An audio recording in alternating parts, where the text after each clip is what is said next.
Rusia sudah cukup. Sebuah pemberontakan besar-besaran sedang berlangsung di dalam negeri dan warga negara bangkit untuk menghancurkan tentara Putin. Sebuah gerakan anti perang baru saja melakukan gelombang sabotase, menghancurkan puluhan lokomotif yang mengangkut senjata dan amunisi untuk invasi. Dampaknya sangat besar. 70% transportasi militer Rusia lewat kereta api. Itulah sebabnya serangan-serangan ini memberikan dampak besar di garis depan, memaksa militer Rusia yang sudah kesulitan untuk mengorbankan logistiknya sendiri. Pemberontakan ini adalah respons langsung terhadap perintah Putin. Saat televisi Kremlin mempersiapkan masyarakat untuk angka korban yang lebih tinggi lagi, para tentara kini secara aktif membelot dari garis depan. Untuk mencegah hal ini, komandan Rusia diperintahkan memborgol tentara mereka ke prajurit yang terluka. Dengan cara ini, mereka bisa memaksa kembali ke medan perang. Namun karena semua ini, orang-orang Rusia perlahan mulai mengetahui kebenaran tentang perang. Bagaimana sebenarnya keadaan Putin? Itulah mengapa Putin sangat takut pada rakyatnya sendiri. Hal ini terlihat dari banyaknya uang yang dia keluarkan untuk keamanan dalam negeri. Pada 2021, sebelum invasi, Rusia menghabiskan sekitar 2 triliun rubel per tahun. Sekarang, hanya 3 tahun kemudian, Rusia menghabiskan 2 kali lipat jumlah itu. 4 triliun rubel per tahun. Tapi bahkan dengan angka setinggi itu, tampaknya masih belum cukup. Pada tanggal 6 November kita melihat contoh utamanya. Klip di layar Anda ini dipublikasikan oleh Gerakan Perlawanan Kebebasan Rusia 2 hari yang lalu. Mereka melakukan operasi sabotase nasional, menghancurkan puluhan lokomotif yang digunakan Putin untuk mengangkut senjata dan amunisi ke Ukraina. Dalam pernyataan yang dipublikasikan bersamaan dengan video tersebut, gerakan itu mengatakan bahwa mereka telah memberikan pukulan telak terhadap logistik tentara Putin. Mereka menambahkan, saat yang lain menyerah dan duduk di sofa, mereka justru bertindak dan meraih pencapaian baru. Mereka mengakhiri pernyataan tersebut dengan mengatakan bahwa perlawanan Legiun terus menguat dan menyebar ke seluruh negeri. Sampah-sampah Putin akan hidup dalam ketakutan dan melupakan arti dari keamanan. Ini seruan langsung untuk Vladimir kecil. Namun, yang paling menakutinya bukan pernyataan itu, melainkan kenyataan bahwa ini bukan kejadian terisolasi.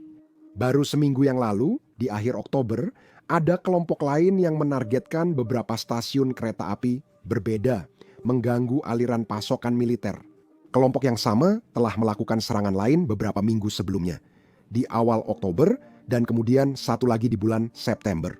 Serangan terus meningkat tiap bulan seiring Putin melemah. Ada alasan mengapa mereka menargetkan kereta api.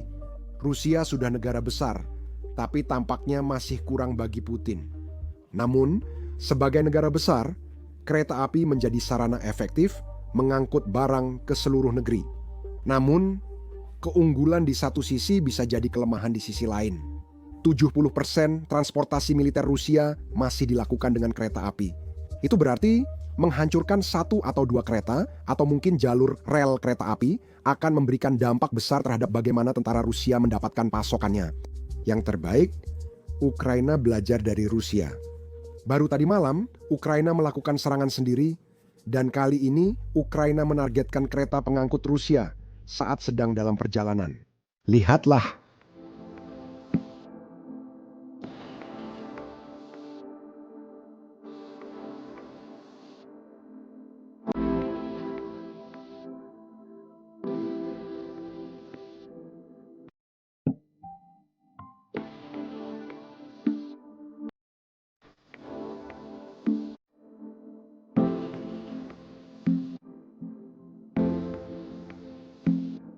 Sekarang, dalam cuplikan itu Anda melihat 2 kereta dan 2 depo minyak meledak. Kita semua sudah tahu alasan Ukraina menargetkan infrastruktur energi dan sering membahasnya. Penting juga memahami alasan mereka menargetkan kereta, terutama saat perjalanan. Cek laporan ini. Ukraina melakukan serangan serupa pada akhir Agustus, dan rel kereta itu diperbaiki 2 bulan kemudian. Pada hari pertama setelah rel diperbaiki, Ukraina kembali menyerangnya. Saya tidak tahu kenapa Rusia butuh waktu lama memperbaiki rel, padahal jalur ini sangat penting untuk transportasi. Kalau saya harus menebak, saya hanya menebak saja. Itu karena semua tukang reparasi sedang sibuk memperbaiki kilang minyak. Dan itulah kenapa perbaikan jalur rel jadi tertunda. Atau mungkin karena perseroan terbatas kereta api Rusia, pemberi kerja terbesar di negara itu, tengah kesulitan dan mempertimbangkan pemutusan hubungan kerja massal. Bagaimanapun juga, ini adalah hal yang bagus untuk Ukraina karena Rusia membutuhkan waktu yang sangat lama untuk memperbaiki semuanya. Sekarang, bukan hanya kereta Rusia yang menjadi target Ukraina, mereka juga menargetkan tentara Rusia yang sedang dalam perjalanan. Bahkan sebelum tentara tiba di garis depan, pasukan RON Ukraina sudah menyingkirkan mereka. Mereka menyingkirkan banyak orang. Lihat laporan ini menurut koresponden perang Rusia. Dan saya ingin menekankan bahwa orang yang melaporkan ini adalah pendukung Rusia.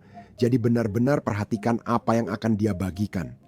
Kata dia, karena drone Ukraina, peluang tentara baru mencapai garis depan hanya lift to 50. Rata-rata harapan hidup tentara baru di garis depan hanya 12 hari. Sekarang, setiap kali mendengar 50-50, saya langsung teringat film ini. Lihat. Hei, serius apa ini aman mengemudi ke Baghdad? Ya sangat aman, 50-50. 50-50 artinya peluang selamat dan mati sama besar, masing-masing 50%. Putin kini sudah tahu semuanya, tapi tetap tidak peduli. Dia bahkan rela mengorbankan lebih banyak orang demi memperluas wilayah di Ukraina. Itulah sebabnya para komandan Rusia justru diberi penghargaan karena berhasil merebut wilayah. Mereka tak mendapat penghargaan meski menyelamatkan nyawa atau menekan angka korban. Sebenarnya, jika Anda hanya diberi penghargaan karena merebut wilayah, bagaimana caranya? Anda mengirim sebanyak mungkin orang yang Anda punya, lalu berharap Anda mendapatkan lebih banyak orang lagi. Itulah yang benar-benar terjadi di garis depan, dan itu akan terus terjadi selama perang ini masih berlangsung. Itulah sebabnya televisi Kremlin sudah mulai mempersiapkan penduduk Rusia untuk angka korban yang lebih besar lagi.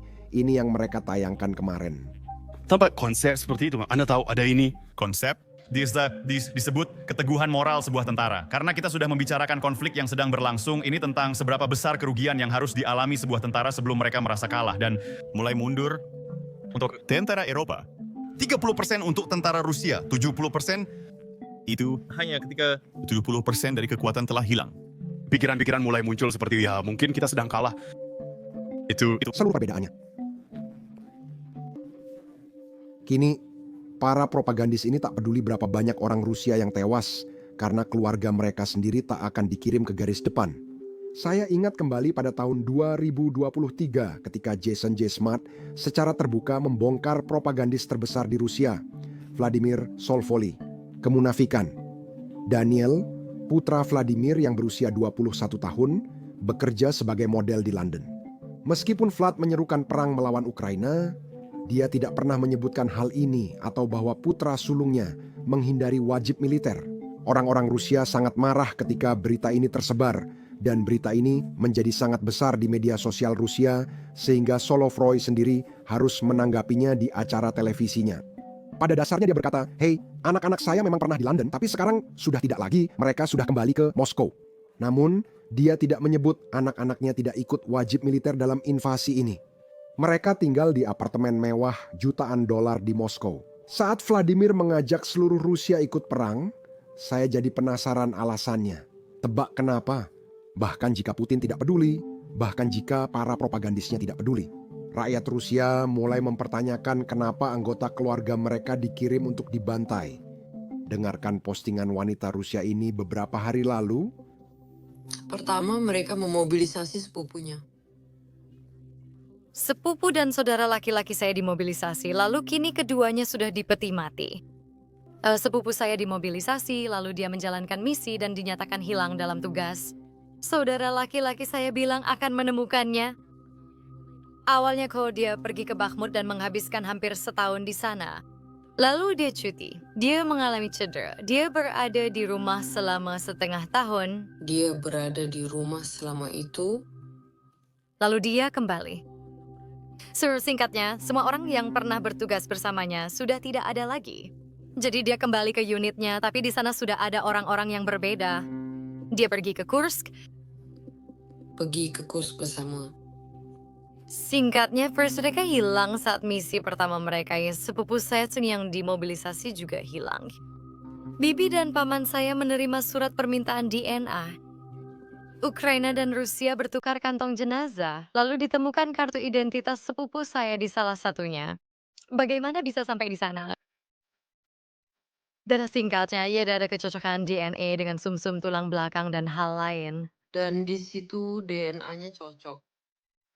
Aneh itu saja yang tersisa dari sepupuku untuk mereka makamkan, tapi tindaknya sekarang dia akan pergi kemana-mana. Tapi tiada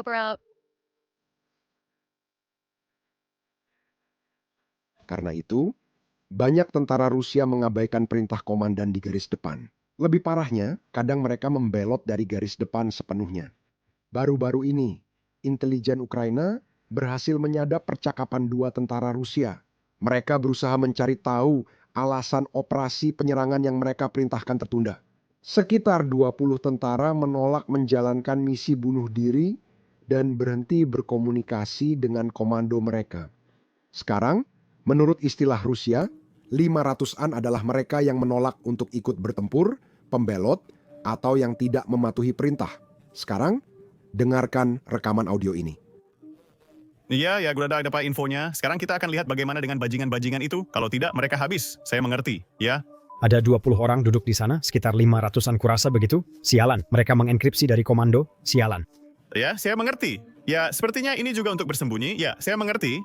Oke, sekarang nyatakan mereka sebagai pembelot. Saya mengerti, ya. Jadi, apa yang dilakukan Putin untuk menghentikan tren seperti ini? Yah, dia secara harfiah memerintahkan para komandannya untuk memborgol para prajurit ke tentara lain yang terluka. Dengan cara itu, orang-orang tidak bisa melarikan diri. Dan dengan cara itu, dia bisa memaksa mereka bertarung dalam pertempuran yang mereka tahu mereka akan mati. Ini bukan sesuatu yang saya katakan. Ini dari tentara Rusia di garis depan. Lihat. Siapa namamu, tentara Rusia? Nih, lihatlah apa sih yang disebut tentara Rusia. Orang-orang yang tidak mau diborgol, disemprot dengan semprotan merica. Babatas normal. Nikah, kami duduk dalam keadaan diborgol. Orang-orang yang enggan ke garis depan setelah ditawan dan berhak menolak. Dan apa yang mereka lakukan? Kami dibawa secara paksa. Dengan sandal, dengan kaki saya yang terluka. Ini sandalnya, kaki saya terkena serpihan peluru. Ini kaki yang terluka, ada serpihan peluru. Orang-orang yang menggunakan kruk dibawa secara paksa. Saya dir sama si Kalisten lulus komisi medis militer, saya buat sedek lulus apapun. Pria di sini juga sama sekali tidak lulus. Untuk apa? Mereka cuma melempar kita ke sana seperti daging. Aizin koetsi shranchu menjadi kanani. Apa yang terjadi di Rusia? Unit militer nomor 24.776. Beginilah keadaannya. Inilah yang mereka lakukan. Dan saya meminta Anda untuk menyelidiki ini dan membantu. Ya, kami tidak ingin mati. Kami sangat terkejut. Kami sudah ada di sana. Tolong bantu.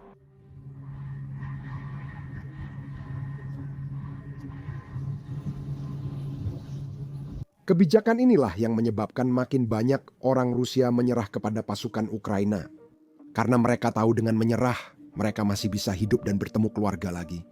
Orang Ukraina mengetahui ini setelah mewawancarai seorang tawanan perang. Salah satu dari mereka berkata menyerah karena ingin bertemu ibunya lagi, padahal 21 tahun. Bagian paling menyedihkan dari perang ini adalah banyaknya nyawa Rusia yang hilang. Para tentara Rusia semakin muda setiap bulannya. Saya tidak berpikir karena saya mau harus menyerah, saya tidak ingin mati. Saya berumur 20 tahun. Tanpa berpikir sesekali, saya harus menyerah. Saya tidak ingin mati, saya berumur 20 tahun bagaimanapun juga. Saya berjanji pada ibu akan kembali. Ini benar-benar kacau di sini. Ketika nenek-nenek menangis di sini, itu benar-benar gila.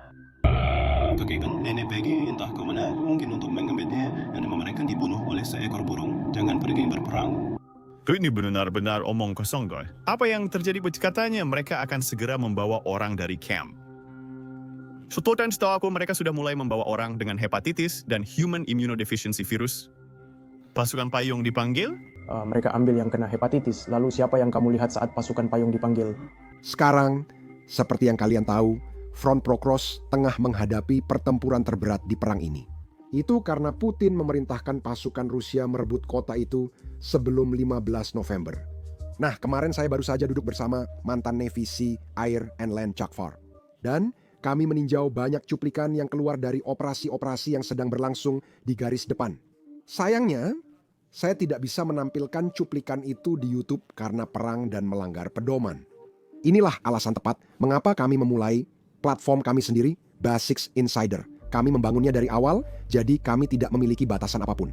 Itu berarti kami bisa memberikan liputan yang benar-benar tanpa sensor tentang semua yang terjadi di Ukraina dan di seluruh dunia. Kamu bisa langsung menonton episode terbaru Battlefield Breakdown bersama Chuck Farr sekarang. Jadi, kalau kamu tertarik dengan liputan seperti ini, pastikan untuk mengunjungi basicsinsider.com. Kamu bisa pakai tautan di deskripsi atau scan kode QR di layar. Dengan mendaftar, kamu akan mendapatkan akses ke banyak konten yang sudah kami buat. Dan yang lebih penting, semua konten yang akan mereka buat di masa depan. Kamu juga akan mendukung channel dan liputan kami. Terima kasih banyak. Saya Sam, sampai jumpa di video berikutnya.